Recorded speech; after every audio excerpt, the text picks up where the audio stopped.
Hi, I'm Mary Childs. I'm the author of The Bond King. In 2013, I was covering credit markets as a beat reporter at Bloomberg News in New York City, and I had this big story I was super excited about. This huge investment company had done this huge thing in my market, and I had the scoop on it. So I did all my reporting, I did my researching, I did my fact-checking, and I queued the story up for publication, and I went home. And the next day, I get to work, and my colleague is like, Mary, don't freak out, but Bill Gross just name-checked you on Bloomberg Radio. Now, Bill Gross is the founder, the legendary founder of this enormous bond shop, and, he's basically the creator of the modern bond market as we know and love it today. And so I was like, oh, the way you're saying that makes me think it's not in a good way. And indeed, it was not in a good way. He had said on the radio that Mary Childs needs to get her facts straight. And, I almost vomited. But he said that he was going to call me after this radio interview to correct those facts and I guess, make fun of me or something. He said, she got the performance figures wrong. We're not underperforming. We are outperforming by some 70 basis points. And I was like, oh my God, okay. So I'm on my little terminal and I'm trying so hard to replicate those figures. I'm like, okay, I got to find these basis points. I got to figure that. And so he calls me when he gets off the radio, as promised. And he's like, hey, you messed up in that story. I'm like, no, dude, I know, I'm trying to fix it. But I got to ask you, I'm trying to replicate the numbers that you said on air, and I can't. I can't figure this out. I keep trying different time horizons and different share class. I don't know what I'm doing wrong. And he was like, you got to say your numbers. I got to say mine. And that was my first conversation with Bill Gross, the legendary bond king. And ever since then, I have been interviewing him for hours and at this point, I think probably cumulative days about the bond market, about his career, and about his very famous ouster from Pimco, the company that he co-founded. And that basically forms the foundation of my book. Why did you write this book? So when I started covering Pimco, I was looking around trying to teach myself everything I could. And one of the basic things you do is you read all of the things that have come before. And I couldn't really find that much. There were tons of newspaper articles, tons of magazine articles, but there was no book, no definitive account. And that might seem like a small thing, but Pimco is enormous and so influential. They sit at this very important inflection point in our economy, in the global economy. And I was like, no one's written a book about that? It seems like this egregious omission. And I guess I kind of decided that I would do that. How long did it take you to write it? Let's see. Bill Gross was fired from his firm in September 2014, and it took me until December to publish the kind of inside story of what had happened. I reported and researched and talked to as many people as I could over those months and published this 3,000-word article about, what had actually gone on behind closed doors. And that was really the basis. I got such a strong reaction to that article because there was just so much in it, and it was so interesting, and it revealed all these different things about the world we live in and the corporations that we think are very polished and professional and the people that run them, and you learn a lot. And so it seemed as though that was more than enough to equip me to write this book.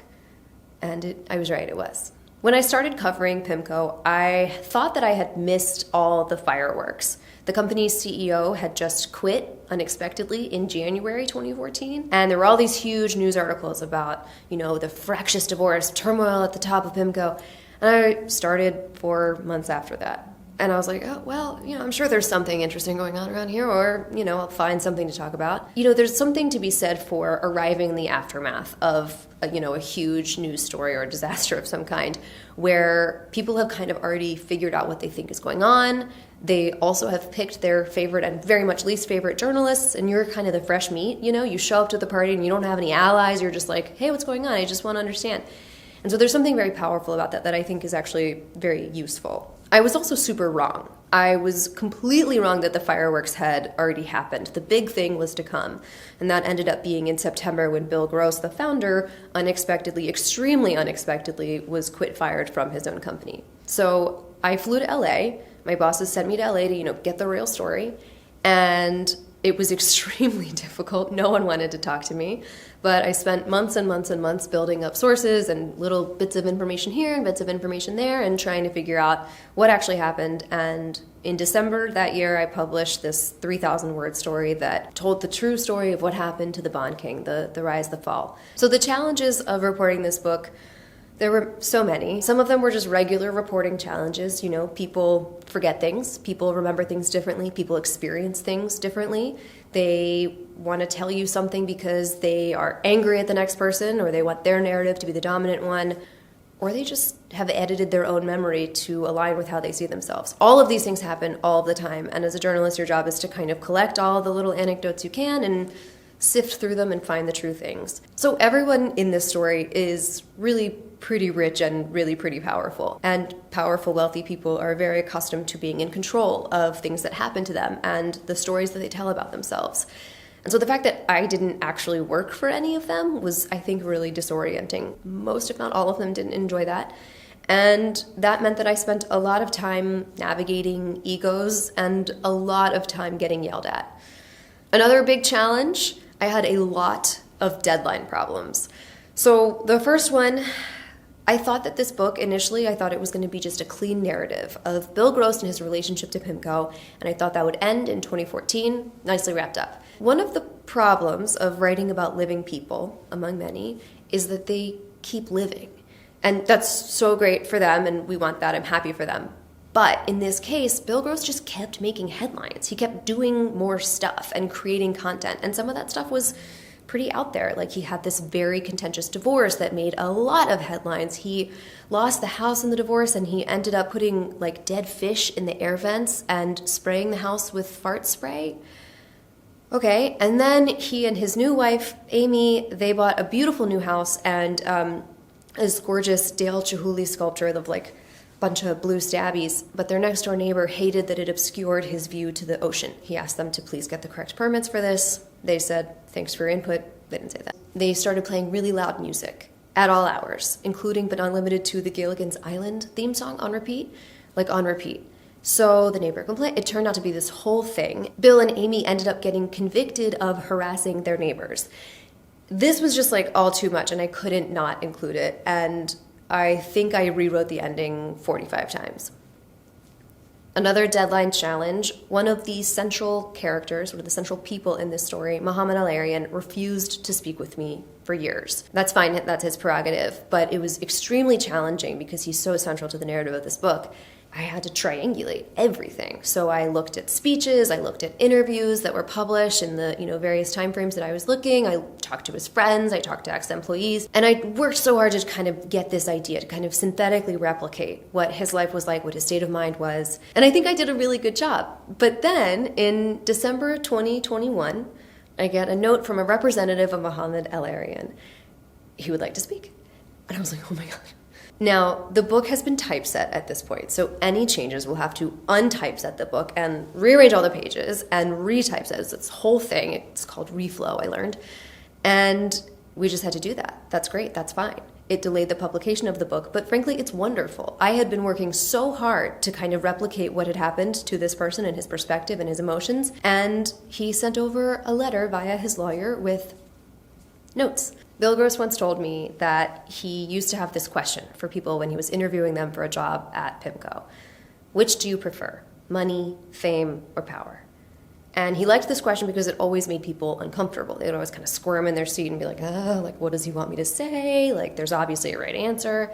And for Bill, there was. The right answer for him was fame. He was always motivated by fame. And I think to some extent he wanted this, enormous fame that would somehow make him feel loved. That's something that he's kind of told me before. But I think he sees it as more virtuous in some way than the other two. He thinks that the cabal that overthrew him, they were motivated by money and power. But this emphasis on fame also reflects a really smart calculation on his part. Because I think, for all our knowing better, for all of our information, we just want a star. We just want someone to manage our money and to tell us what to do, who's just a genius, and they see the future even though we know that's not possible, and they're gonna make us a lot of money really fast even though we know that's really not likely. This idea that Bill Gross could be the famous guy, he's on TV, he's on CNBC, he's on Bloomberg News all the time. And it worked, right? Because we're so hungry for this person to tell us what to do and to tell us the future. It feeds this machine that allows for the creation of people like Bill Gross, which was great for him. That worked out really well for him. He got exactly what he wanted. For us, he did actually outperform over the decades, but that's really not always the case. It's not actually a great investment decision to be like, hey, that guy on TV seems like a winner. I'm going to put my money with him. So I think you can extrapolate a lot of kind of bad lessons from it, but for Bill, it worked. Okay, so that is a little about my book. There's a lot more I could go on. I won't go on. But here at the Media Center, we care about education. So now I'm going to tell you a little bit about how I wrote this book in absolutely painstaking detail.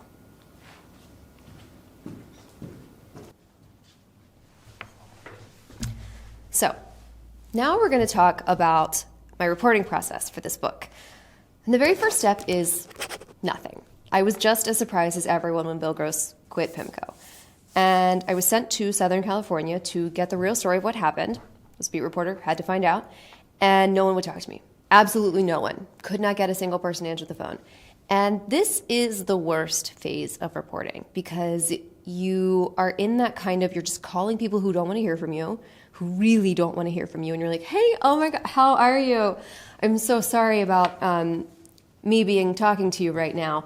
But can you, no, okay. And that's just rejection after rejection after rejection. And it's pretty hard. I find it takes a lot of extrovert energy that I generally don't have. A lot of people are shameless about this and really good at it. And that is a superpower that one day I aspire to. The second step, once you move past the horror of calling everyone who ever existed who doesn't want to talk to you, is research. You want to show up having already done your homework when someone finally does answer the phone. So you need to read every single newspaper article and every single magazine article that's ever existed about your subject. So you know what motivates them, what they care about, the various horrible things that have, happened in their careers. That will tell you what motivates them. I kind of think of this as method reporting. So you almost teach yourself to embody what your sources care about and the world they live in. You begin to live in that world. Step 3 is really when someone actually answers the phone and you begin to have conversations with sources. And there are some things you have to think about before you embark on this part, right? People talk to us for a number of reasons. They are motivated by jealousy, rage, empathy. They want you to get the facts right. They want to see the story in your news article presented correctly. They want to get their side of the story out. Or they might have a trade that, benefits when you publish your story. So this is why we never share publication dates. When you talk to a source, there are 3 different settings you can have conversations in. There's on the record. I'm Mary Childs. This is what I'm saying. There's on background. I'm a person familiar with the matter who declined to be identified because the proceedings are private or whatever. And then there's off the record. And I would like to speak to whoever invented off the record because it's horrible and useless. The only time it's useful is if someone knows all the facts and you tell them what you think happened and they're like, that one's wrong, take it out. But even that, you can just be on background. Personally, I try to stick to on the record. Can't go wrong. People tell you the truth with their name attached more often than not. On background is a courtesy extended to people that you trust, that aren't going to tell you lies, that haven't lied. Okay, so someone has finally started to talk to you. Congratulations, you are off to the races. For me in 2014, this was people who were kind of on the periphery of the situation. They were in finance in Southern California, but not directly involved. And they were just telling me random gossip they'd heard. And that was so useful because as a standalone thing, gossip is not useful. It's not anything you can publish, but it's a key. And it's a way to start a conversation with the next person. You can say, I know you don't want to talk to me. I'm very sorry for interrupting your day, but I heard this thing. Is this true? And they say, oh my God, okay, that's like 60% true. Here's what really happened. And then you're having a conversation and they give you another little scrap of information. And then you take that to the next person. And this is how you build sources. So from there, they might start to give you, oh God, documents. Oh my God. Okay, this is gonna break the table. So this is the almost complete collection of notes and documents that I got from sources. There are, I don't know if you can see, there are like 20, oh, that's the cover. Let's even see what we got here. Okay. Oh God, this is all divorce stuff. And this is very heavy. I probably don't need to be carrying that around. Interviews. Yeah, your girl took notes. Do you want me to put some of these away? Oh, I don't want to get it out of order. This is a collection of Bill's favorite investment outlooks. He wrote one every month. I apologize to the microphone. Did I buy on eBay a bond? Yeah, I did. Why? This is humiliating. I don't know what that means. Front to left, back. Yeah, like that. Exactly, yeah. Pimco, New York Municipal Income Fund 2. 3? Oh, 3. 3. I Fact don't know check. what that is. Yeah, doesn't matter. It's beautiful. Is this a real chart where I maybe vaguely, I hope it's not exact, I appear to have charted the stock market? That can't be right. I don't. A lot of this I really can't say what it is. No, this is good. So what's the next step? Oh, okay. So at this point, you're collecting a boatload of information. You're learning so much. People are giving you pieces of paper, printed out newspaper articles about themselves that you may or may not have already read. And you're learning what they care about, and you're learning what's accurate. The way I think about it is you have kind of a transparency from each different person, and you overlay and overlay and overlay and overlay. This is their version of events. This is what they think happened. This is what's important. This is who was in the room. And where all of those things overlap, that's what's true. Probably still have to fact check it. But all the other stuff, somebody's going to tell you the most amazing story, and it's just not going to be true. It's not going to pan out at all. That person has no idea what's going on. But the part of it this one little sliver, maybe that overlaps with 5, 10 other people's account of that year, of that day, of whatever. And those overlaps are what you keep. All the rest falls away, and you keep the little sliver. And then you build all the little slivers you can until you have a narrative. And then you can kind of fill it back in, to some extent, when you have a sense for who you're dealing with and what they're saying and how truthful they are. You can say, this is what happened in this person's account. This is how this person saw the situation. And that, I think, helps to make it a more rich experience where it's not just the bones, it's not just those little facts, it's also how a person experienced it. And those emotions make it compelling and make people feel like they're in the room. But again, you have to know who you're dealing with and how they're telling you things and what it all means. I wrote 2 drafts of 170,000 words each. And I think I used approximately 0 of those words, except for bill and gross. But they were not good. I was just writing and writing. And, they say to just get it all out and just get words on the page. I don't really think that's a good idea. From my experience, I don't think you should do that. I think you should plan a little bit what you're doing.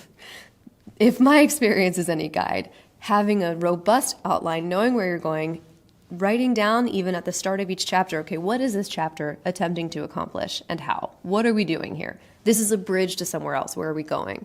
What do I need to establish? What are the things? Otherwise, you're going to end up talking about Thomas Paine for some reason and the history of pensions in America.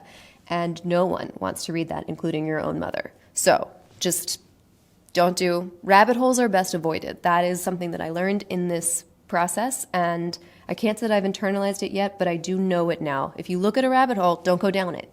You don't want to go down it. Writing is step 4.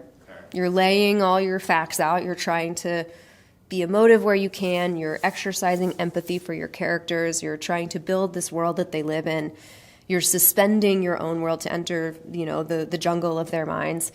And then this is step 5, fact check, confirming. You think you know what you know, you've written it all down, but there's always, very annoyingly, something lost in translation. Someone tells you something perfectly clearly, you write it down, and then somehow I don't know what happens, it just changes, or they didn't say it clearly, or they thought that they did, or you thought that, anyway. You go back to them to fact check. You say this, and this, are these things true? And they're like, what? Where did you even get number 2? I didn't even say that. They did, but they don't remember. That process is very meticulous, and you have to make sure that every single fact in your work has been accounted for, has sourcing, you feel good about it, you know who's talking and why. There's a saying among, I think, some old school journal editors that you don't stab people in the back, you stab them in the front. They know what they did, you're not going to surprise them. You never surprise anyone with a story. You tell them about it beforehand so that they have opportunity to respond, and then they can tell you, that's not what happened. I didn't do that. That's not how that happened at all. And then your story is better. And then you have a version that's more accurate and closer to the truth. So there's another part of this that's the worst part, the actual, I think, worst part. And it's dealing with the PR machine. So for a lot of these companies, perhaps Pimco included, I couldn't comment, there is a robust understanding of how journalism works and how to interact with it. And that's not always friendly. If they don't want you writing about them, they will make it extremely uncomfortable for you and extremely difficult in every way they possibly can. Another way that they will mess with your story is if it's not a book, if it's just a short-term story, they will call you afterwards and yell at you, and you can't really tell if there's a mistake, if they're yelling about a mistake, or if they're just yelling, and you have to sit there and listen to them, because of course you have to give them audience. But it's really, you have to just kind of sift through all of the vitriol and the chaos and find out if there's a nugget of truth and you have to correct your story or not. Sometimes this comes down to a word choice, which is aggravating. And you, again, have to weigh whether or not that word choice is in any way inaccurate. And if it is, you correct your story fast. You do it quickly and transparently, and you say, I was wrong, and you don't make a fuss about it. You just do what you need to do. One piece of very practical advice that was handed down to me is always write at the top of every document, every interview you do, the name of the source, their contact information, the date and time, and whether or not the conversation is on the record. Just write it down. You won't remember. Just write it down. It's very helpful. You will also lose people's phone numbers inexplicably. I've been living with this thing for so long that I have absolutely lost perspective. I both can recite it to you and I have no idea what's in it. So sources are like, hey, how do I come across? And I'm like, babe, I don't know. I have no clue. But they're texting me, a lot of them read this excerpt that ran this past weekend at Business Week. And they're like, it's really good. What? Didn't occur to me that people would read it eventually. And the thing that's probably the most gratifying about that is that they're saying it's accurate to their experience. And I mean, of course, that's what you strive for. And that's the kind of baseline goal. You also strive for like aesthetics and like it being resonant and beautiful, whatever. But there's also something really, really gratifying in a very prickly bunch of people telling you that you accurately captured the world that they lived in, especially if you worked on capturing that world for 7 whole years. That's it. Is that okay? That was good. It wasn't douchey? No, that was great. Okay. 7 whole years. Literally shoot me. Don't do it, kids. Don't write a book. Did you get that? That was the most important part. Can't recommend it.